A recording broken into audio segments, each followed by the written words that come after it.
Biskupie, Szanowni Państwo, chciałbym następnie podziękować za zaproszenie, czuję się niesamowicie wyróżniony. A drugą rzecz, słuchając księdza arcybiskupa, zobaczyć jaka jest jedność jednak w nauce Kościoła, bo byśmy się w ogóle nie umawiali. A na pewne elementy, które powtórzę faktycznie, jak ksiądz biskup mówił, że z tego samego źródła czerpiemy. To, co jest taką bardzo ważną rzeczą, to jest psychologia na KUL, czy u nas na UKSW w Warszawie, to jest to, że ma dobre podstawy filozofii i antropologii. Ja mam bardzo wielu przyjaciół na Uniwersytecie Warszawskim. Im brakuje tej koncepcji człowieka. I rzeczywiście, no efekt jest taki w tej chwili w Warszawie, że nasza aparat nie jest przepełniona, bo panuje taka opinia w Warszawie, że jak masz kłopot w małżeństwie, to lepiej nie iść do psychologa, bo się każe od razu rozbić, bo tam tak jest. Rzeczywiście tam się nie wchodzi w tą istotę, kim jest człowiek. I to, co ksiądz biskup teraz wprowadził, to właściwie, no muszę powiedzieć, że rzucił tak to, co będziemy tu dzisiaj rozważać, także bez umawiania się, bośmy nie konsultowali, muszę być jaka jest wielka jedność i to. Ta jedność w Kościele jest widoczna bardzo często, tylko nie wiem, czego jest nienagłośniona, szkoda, dlatego to podkreślam, że tak jest, że ktoś mówić takim głosem, zachowując swoją tożsamość i szacunek dla innego spojrzenia, okazuje się, że dorastamy na tych samych podstawach.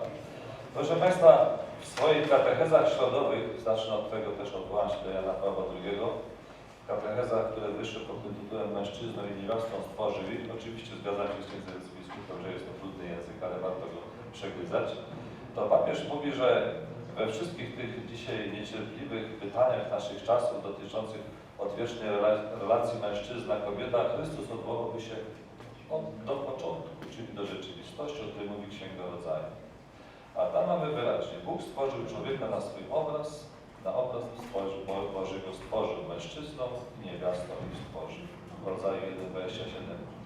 Czyli mężczyzna i kobieta są więc tacy sami jako ludzie, jako obraz Boży, ale od początku też są różni. Są tożsami w człowieczeństwie, ale różni od jedności płci, umożliwiającą zjednoczenie tak bliskie, by stać się jednym ciałem. Tak więc ostatecznym stworzeniem człowieka jest stworzenie jedności, dwojga. Płeć możemy rozumieć tak to przygotowałem, na 4 różnych poziomach i tak mniej więcej tłumaczę studentom i tym, którzy się przygotowują do pracy poradnianej w małych poradniach rodzinnych. Tak jak Pani wspomniała teraz, rzeczywiście mam to za sobą ponad 1000, zapisuję, wszystko trzeba zapisywać dzisiaj, ponad 1500 lat małżeństw terapii. Co to zabawnie wygląda, jak oni chodzą do porady, tam jest katolicka, to jest katolicka. Widzą księdza siedzącego. W tej poradni to takie zażenowanie zawsze jest na początku, ale bardzo szybko się otwierają i muszę powiedzieć, że łamiemy te schematy, które żeśmy już na KUL-u przepracowali, bo ja do doktoratu byłem na KUL-u. Mianowicie, że to jest nieprawdą, że musi być przygotowanie do małżeństwa, musi być tylko ktoś w małżeństwie, nie do końca, dlatego że jest wiele osób z tak zwanych singli, ale którzy wybrali samotność i świetnie to przygotowują i odwrotnie, nieprawda, że tylko księdza przygotowuje ksiądz, bo mnie wychowały 2 kobiety bardzo dobrze do kapłaństwa, przekształtowały. To właśnie profesor Maria Brałkowska, a druga pani profesor Zenotyna Burzek. Jedna żyjąca samotnie rzeczywiście, a druga żyjąca w małżeństwie i wcale mi to nie ubliżało w kształtowaniu mojej tożsamości kapłańskiej celibatu. Także to nie jest tak, że to wszystko jest tu jednoznaczne. Warto na to patrzeć tak szerzej w świetle właśnie prawdy o godności człowieka. Pierwszy ten wymiar płci, nazwijmy go biologiczny, no to jest najbardziej prosty wymiar płci. Płeć biologiczna to znaczy, mamy doświadczenie, różnica biologiczna między mężczyznami a kobietami. Są 2 płcie, to jest faktem. I tylko jedną płeć możemy jakby wyjaśnić przez drugą płeć, poprzez różnicę między kobietami i mężczyznami i odwrotnie. Gdyby nie była tylko jedna płeć, nie byłoby tych różnic. To jest dosyć trudne, oczywiste i proste, ale postaram się Państwu to wszystko wyrzuciłem tą statystykę całą, żeby prostym językiem przekazać tylko wyniki badań. Mianowicie kobiety i mężczyzny różnią się biologicznie pod względem budowy, wyglądu. Mamy tak zwane pierwszorzędne cechy płciowe, drugorzędne cechy płciowe, to właśnie ten wygląd i tak dalej. Ale pierwszorzędne cechy płciowe to jest źródło tych różnic. Mamy te zewnętrzne tam głos, ogłosienie, sposób nawet przeżywania, jeśli chodzi o ogłosienie na głowie, to widzimy, to są rzeczy związane też z genetyką i tak dalej. Sprawa hormonów, oczywiście, że mamy jedne i drugie hormony, przepraszam, ale wiadomo, że mężczyźni mają trochę przewagę innych hormonów, kobiety przewagę innych hormonów. Ja tylko tak już bardzo ogólnie to zaznaczam, bo szczupłość czasu mi nie pozwala. Ważne jest też przy tym od razu powiedzieć to, co ksiądz biskup już wspomniał, to też sobie napisałem tutaj, że działania seksualne nie są instynktowne, ale są wyuczone. To jest bardzo ważne rozróżnienie, bo potocznie się mówi, to cieszę się, że ksiądz biskup to powiedział, mówi się, że seks to jest instynkt. No to jest nieprawda. My nie mamy instynktu seksualnego, jest to trochę nieścisłe, dlatego że człowiek nie ma instynktu, bo instynkty mają zwierzęta. To prawda. Oczywiście przy takim założeniu, że instynkt to są gotowe, wrodzone formy zachowania. Ptaki mają instynkty i tak dalej, a człowiek ma popędy. A popęd to nie jest coś gotowego, tylko to jest coś, co się staje. Popęd jest rzeczywistością dynamiczną. Tylko na bazie hormonów popęd tworzy się i staje się w ciągu życia. I tak nie będzie ukształtowany, jak my go ukształtujemy. Oczywiście, że jak najbardziej bazuje na, kształtuje się na bazie biologicznej, ale w dużej mierze też pod wpływem środowiska. I nie wiem czemu w duszpasterstwach już coraz mnie spotykam, bo trochę jeżdżę po Polsce. Właśnie byłem niedawno w Płocku, byłem w Sandomierzu. Zabawnie wyszedłem na chwilkę na przerwie z na rynek, od razu podeszła wycieczkę, pyta, czy jestem ksiądz Mateusz. Powiedziałem, że nie. Proszę Państwa, ale zobaczmy, że tym duszpasterem to z nich, ale mówiło się o instynkcie seksualnym. Czy nie ma instynktu, bo gdyby kobieta miała instynkt macierzyński, nie byłoby dyskusji o aborcji, bo gdyby tego nie zrobiła. Gdyby był instynkt samozachowawczy, to bardzo dużośmy to z Panem Purzek, świętowaliśmy, rozważali, zajmowali się dość dużo suicydologią. Okazuje się, że to wcale nie jest rzecz wrodzona i gdyby tak była wrodzona, to by tego nie było, po prostu nie byłoby samobójców, nie byłoby tych wszystkich problemów. Także te sprawy biologiczne są dosyć jasne, te różnice. Drugi poziom dotyczy cech psychicznych i tu jest troszeczkę, powiedziałbym, nie jest tak sprawa już tak oczywista, jak w wypadku biologii. To są cechy psychiczne, mianowicie też wykonują się takie, mamy mnóstwo stereotypów niczym nieuzasadnionych zupełnie, począwszy od takich spraw jak na przykład czystości paznokci. Proszę zobaczyć zawsze na wykładzie, że sprawdzili sobie paznokcie, no od razu patrzą, proszę popatrzeć na swoje paznokcie. Proszę zobaczyć, że mężczyźni, kobiety patrzą najczęściej tak, a mężczyźni tak. Ale to co inaczej, jak kobieta tak spojrzy, że nie jest pochodzoną kobietą, bo zespół cech jest bardzo duży i nie można w ten sposób szufladkować, ale to jest typowy stereotyp, proszę zobaczyć, jak funkcjonuje. Taką drugą warstwą stereotypową na płaszczyźnie psychicznej to są uczucia i emocje. Ja to świadomie odróżniam, ale będę trochę używał zamiennie, dlatego że są znowu dwie szkoły. Szkoła Ruley i Gregorianów, tam Instytut Psychologii używa to zamiennie, natomiast ja szkoła Kulowska, nie tylko ja zresztą w Polsce używamy to, rozdzielamy uczucia i emocje, aczkolwiek że tak powiem, fenomenologiczny obraz jest często bardzo podobny, może trudne do odróżnienia, ale proszę zauważyć, że emocje pochodzą z warstwy podkorowej, są jakby pierwotne, jak mówimy nas uczucia archaiczne, taką nazwę, a uczucia pochodzą z warstwy korowej. Mamy już inne źródło pochodzenia uczuć i emocji. I to się warto to rozróżnienie zauważyć, aczkolwiek w części podręczników, które ci, którzy kończyli rzymskie studia, będą używać tych słów zamiennie, ale na przykład mówi się, że zauważmy, że kobiety, mówi się tak, że kobiety są bardziej uczuciowe, a mężczyźni zmysłowi. Do końca trudno się z tym zgodzić, że tak rzeczywiście jest. Dlatego, że biorąc pod uwagę badania wszystkie, widać, że różnice między jednostkami tej samej płci są często większe niż różnice między średnimi cechami mężczyzn i kobiet. I to jest sprawdzona rzeczywistość. Tak to, co Wam powiedziałem, że przeciętnie statystycznie kobiety patrzą tak na paznokcie, mężczyźni tak, ale to statystycznie przeciętnie. Natomiast te różnice między poszczególnymi w ramach jednej płci też są kobiety, co tak patrzą i też są, co mężczyźni tak patrzą. To na tym drobiazgu, na tych prostych badaniach wielu takich cech okazuje się, że nie wolno nam nigdy mieszać rzeczywistości statystycznej z rzeczywistością jednostkową. To jest bardzo ważne rozróżnienie. Dlatego używanie stereotypów ogólnych, że wszyscy mężczyźni są takie, czy wszyscy kobiety są takie, jest troszeczkę nieścisłe. Dlatego, że w poszczególnych jednostkowych cechach może być często odwrotnie, co wcale nie znaczy, że to zamydla różnice. Nie, tylko trzeba bardzo na to szeroko patrzeć. Proszę zauważyć na przykład, jeśli chodzi o uczucia. W takich uogólnieniach się mówiło, że kobieta jest uczuciowa, mężczyzna zmysłowy. Nie jest do końca to prawdziwe i to powoduje wiele złego, które utrudnia często wzajemne zrozumienie. Kobiety czasami przez to lekceważą uczucia mężczyzn i czują się niemal niewinne, gdy je urażają, myląc przeżywanie uczuć ze sposobem ich wyrażenia, Natomiast mężczyźni przekonani o braku zmysłowości u kobiet nie rozumieją ich reagowania, na przykład mylą zmęczenie z oziębłością. Akurat w terapii seksualnej mam to często mi się zdarza, że jakby mężczyzna nie rozumie zmęczenia kobiety i myśli, że jest już oziębła i tak dalej. Trzeba do terapii seksualnej znowuż ta komunikacja jest pierwsza, najważniejsza. Okazuje się, że mężczyźni są równie jak kobiety uczuciowi, ale poprzez wychowanie nabyli inne sposoby przejawiania uczuć.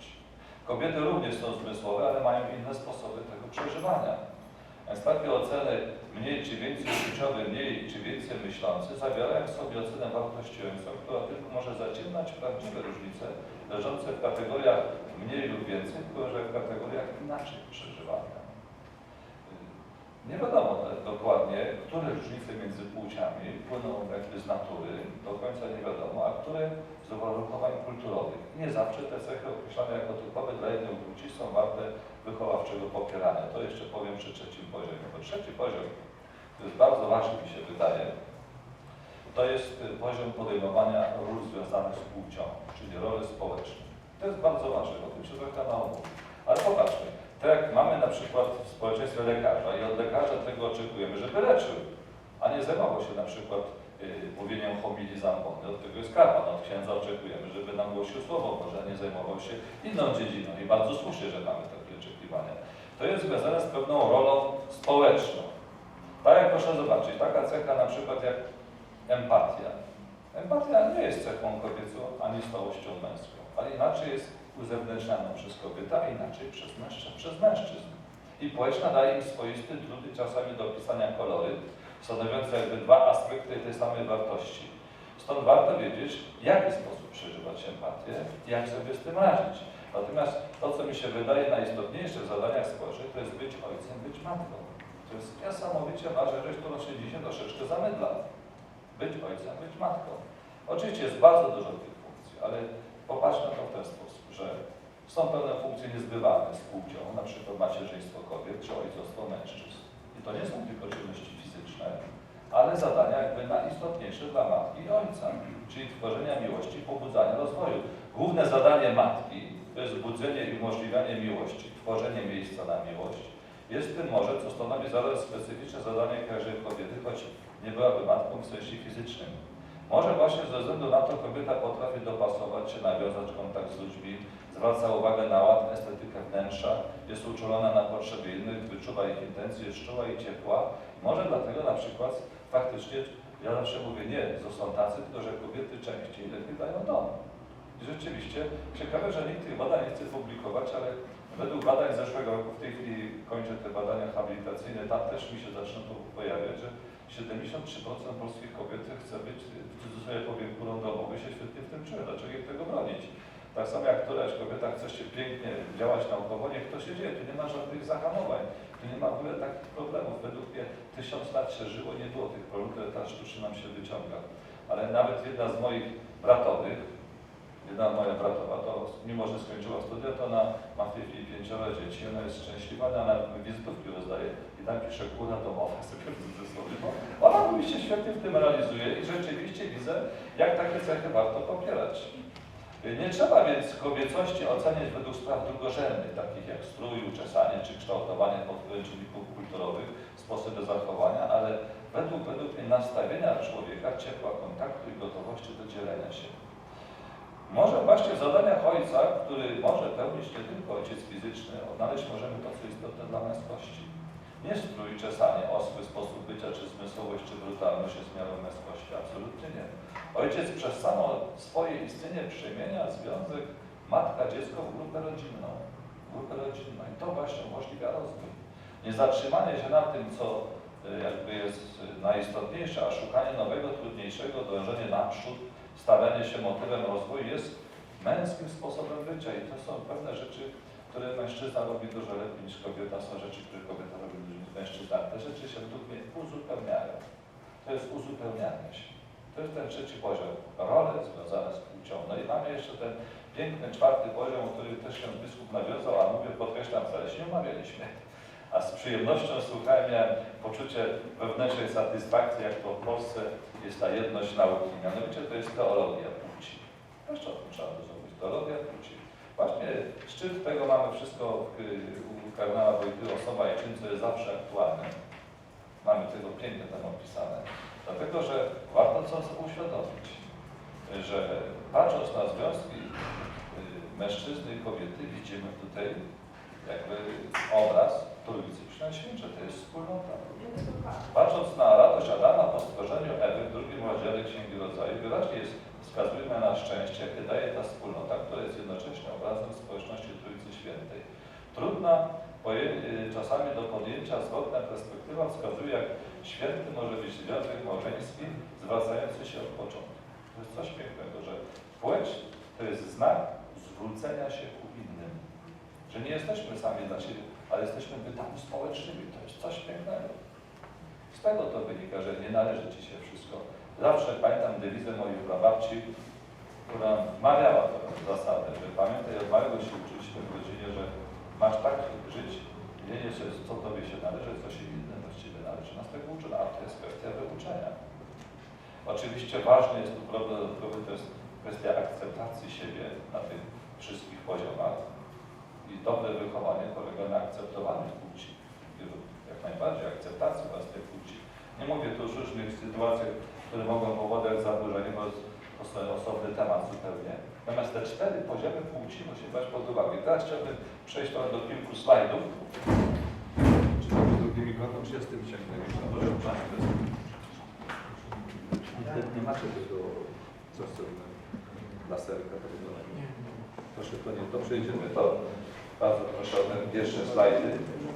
Tak, proszę popatrzeć na ten następny. O!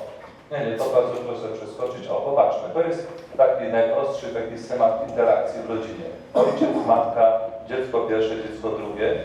Niestety nie mam tu wskaźnika, tylko tak pokażę ogólnie. Widzimy, że ojciec, interakcja wpływa na dziecko pierwsze, dziecko drugie, matka tak samo.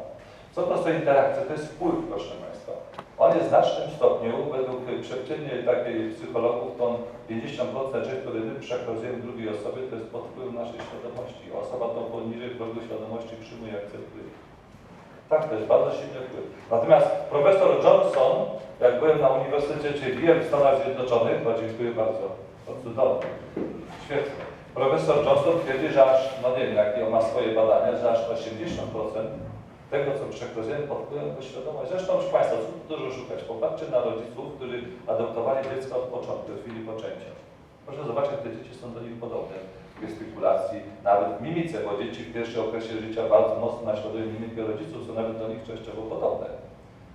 Zresztą to dotknie innego tematu psychologii wychowawczej, że tak naprawdę wychowanie to jest przekazywanie życia. To nawet Dostojewski pięknie pisze i tu można pięknie uzasadnić czystość przedmałżeńską i akt seksualny, nie od strony światopoglądu, tylko czysto od czystej psychologii. Dostojewski, Patrzek Karamazov pięknie pisze o tym, że to rodzenie dziecka, płodzenie to już jest kochanie potencjalne całego życia, to musi być jedno, wspólne. Dlatego człowiek nie jest zdolny do pożycia seksualnego, jak sam nie jest wewnętrzną osobowością dojrzały do przekazywania tego sposobu życia, sposobu duchowego przekazywania życia. To dokładnie to, co ksiądz Starowiejski napisał, jak macie takie tomiki Ojcowie żyli, tam jest cytat świętego Augustyna, karmię was tym, czym znam żyli. To jest przekazywanie życia. Proszę popatrzeć, to są interakcje, to jest bardzo ważny wpływ. Jeszcze tu powinny być 2 strzałki narysowane, bardzo istotne, już tego nie zrobiłem, to wziąłem slajd z innego wykładu. Mianowicie ta interakcja, ojciec, matka, tu stąd powinna być strzałka na te dzieci tak samo. To jest niesamowity wpływ na dzieci, mają to, co jest między rodzicami. I nie to, co mówię, to, co właśnie to jest ten kontakt niewerbalny, to, czym autentycznie żyją. Poproszę następny slajd. Tu mamy przykład i tu jest to, co w tej chwili będę publikował, niedługo jeszcze to jest, nie wolno mi za dużo ujawnić, ale tego powiem, mianowicie proszę zobaczyć. Z chwilą, kiedy relacja ojciec jeden, matka, tam następuje rozwód, to jest taki czerwony ten, czyli ta sytuacja się zaburza, matka zostaje samotna bez ojca i pojawia się bezwzględny drugi tatuś, nieraz mówią wujek. Zobaczcie, jakie interakcje są te dzieci, podwójnym związaniach, to jest fatalne. A ponieważ w tej chwili w najmłodszym pokoleniu mamy bardzo duży procent takich tego typu małżeństw, tego typu dzieci, które są z innych małżeństw i prawdopodobnie, bo ja w tych badaniach habilitacyjnych też dokonałem jego badania interakcji rodzinnej i w tej chwili tak mi to wychodzi, a to mówię bardzo wstępnie, że prawdopodobnie, ponieważ istnieje tak duża ilość tego typu interakcji, Prawdopodobnie też ta ideologia gender chciałaby jakby zamazać nam trochę tę rzeczywistość rodziny, dlatego musimy szczególnie dojrzeć, bo o co chodzi. Właśnie te dzieci z takich małżeństw, które żyją w ten sposób, tych małżeństw cywilnych, tych niepełnych rodzin, okazuje się, że jest nieprawdą, że ich to rani, jak się mówi o zdrowej rodzinie. Te wszystkie dzieci, obraz przynajmniej ich rodziny, jaki wychodzi w badaniach, oni wszyscy tęsknią za prawidłowym systemem rodzinnym. I dla nich wtedy nadzieją staje się nauka Kościoła, to co Państwo głosicie, to co robicie, nawet w klasie szkolnej, jak się mówi ogólnie o przykładzie zdrowej rodziny, to dla tych dzieci staje się to nadzieją.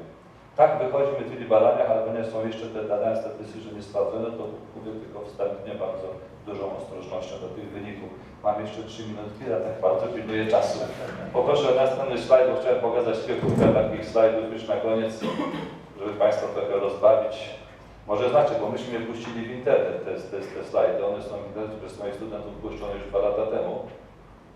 Ten przejdziemy, to jest, proszę popatrzeć. To są skutki, jakie co nam w tej chwili grozi, wcale nie żartuję. W tej chwili ten program przeprowadzony w przedszkolach, proszę Państwa, okazuje się, no znam ten przypadek warszawskiego przedszkola, gdzie trójka tych chłopców, jak ma pani chciała przebrać, uciekło do łazienki z strasznym piskiem, krzykiem, natomiast jeden z nich pogryzł tą panią. Dosłownie, ja nie żartuję, także zmierzam, zobaczcie, to nie jest karane, przecież to jest praktycznie jak molestowanie dziecka. A nie słowa o tym w mediach, nikt o tym nie mówi. Sami ten slajd Wam pokazuje, co proszę następny slajd jeszcze, proszę zobaczyć, to jest bardzo znaczące, to mi studenci nawet wywiesili na auli. Proszę zobaczyć, to nie muszę tego komentować, to, a kochani, zdrowa rodzina zaczyna być ośmieszana, to nam wszystkim grozi. W tej chwili następuje taki kierunek, że co tam, wierność poleciała, proszę Państwa. O mało się tylko o wierności mówi. A dlaczego? Bo się nie mówi o podstawowych rzeczach, wymiarach, które powiem na końcu. Proszę następny jeszcze slajd. O, to jest naszej poprzedniego sympozjum, nasz plakat. Oczywiście zaraz przyszli ci jacyś panowie z tęczowymi jakimiś oznakami, zdarli go bardzo szybko. I jeszcze jeden ten na koniec, ten jeszcze to jest przedostatni. No, to proszę się dać, wszystko jest zamazane. Wszystko jest... To niestety nam grozi. Proszę Państwa, zanim puszczę ostatni slajd. 3 rzeczy podstawowe właśnie w kształtowaniu płci, o których się zapomniało. A co jest przejawem dojrzałości? Zastanawialiśmy się kiedyś, na czym polega dojrzałość osobowość. Czy na temat dojrzałości jest bardzo dużo różnych koncepcji. Takie 3 rzeczy, które nam się udało odwirować, a to są bardzo istotne też jak był podstaw kształtowania osobowości człowieka i które dla mnie wiąże się zawsze z płcią. To jest, proszę Państwa, po pierwsze poczucie godności. A o poczuciu godności się trochę zapomniało. Godność kobiety, godność mężczyzny, ale przede wszystkim godność osoby. A z tego się rodzi poczucie godności. W tej chwili jesteśmy zalewani brakiem takiego. Jeśli ten sam człowiek potrafi w mediach u polityk występować, czy mówić pewne poglądy, po czym po kilku latach powtarza zupełnie inne poglądy bez danego przeproszenia, jest to traktowane jako rzecz normalna. Ja zawsze bulwersuję się, mówię, że nie jestem politykiem i to nie mówię, to teraz jest polityczne. Jak rozmawiałem z tym całym prezydentem Kwaśniewskim, pamiętam jeszcze czasy, jak na SGGW w Warszawie byłem na pierwszym roku, jak on jako minister do spraw młodzieży przychodził, namawiał nas do PZPR-u. Tak było. No przecież to przychodził na wielką aulę, na te audytorium pierwsze. I proszę Państwa, jak on po latach mówi, że on chciał tych zmian, to dla nas, jeśli młodzież na takiego człowieka patrzy, który nie umie się otrzeć od danej rzeczywistości, to pokazuje się, że można mówić w każdym pokoleniu co innego, co mi się żadnie podoba. Już nie wolno. To jest za nich poczucie godności. To jest proces podświadomy, bardzo niebezpieczny. Tak było, ja mówię, jak ci ludzie się nie wstydzą. Jeżeli on nam publicznie, jak go mój studenci zaprosili na spotkanie i mówi taki tekst, że on też wtedy po cichu czytał kulturę paryską, za którą jak ja przyjeżdżałem z Francji, celnik mnie zabrał i ukarał mandatem, to sobie pomyślałem, jak to on był wtedy w komitecie centralnej, no i zabraniem tego robić, pan po cichu wyczytał. No to jaki to jest poziom osobowości i wierności, proszę Państwa. To, dlaczego mówię, bo to są rzeczy, które się wsącza młodzieży jako rzecz oczywistą.